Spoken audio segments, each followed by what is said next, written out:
Okay. Okay. Ayan, ayaw mo mag-play? Ayaw. Okay, ayaw daw niyo uga. Makila. 1, 2, 3, 4, 5. 1, 2, 3, and 4. Puro mga wala sa okay. Sige po, dito na lang po tayo. Pila na lang po tayo, kuya. At si kuya, pila na lang po tayo dito sa harapan po. Ayan, pila na lang tayo dyan, kuya.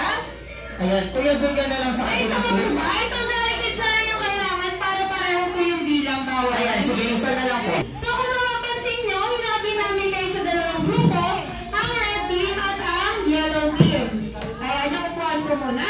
Yellow team. Ano nga itong team niya, kuya? Anong color ba Red po? team, very good. Sa kabila naman po ay... Nakukulangot. Anong color? Mga sigay, hindi naman. Yellow. Okay, very good po. So, ang kailangan nilang pong gawin ay kumuha ng mga gamit na kakulay na upuan nyo. Paramihan lang po ng gamit na nailalagay sa upuan. Okay, ba naiintindihan mo yung Jolly Kids?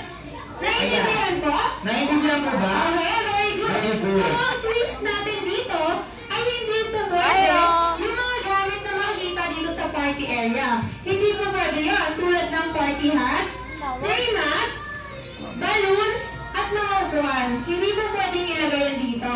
So, ang kailangan nila po ulit gawin ay kumuha ng mga gamit na dala ng parents or guardians nyo nung pumunta sila dito sa party area. Okay ba? Naiintindihan ba ng Jolly Kids?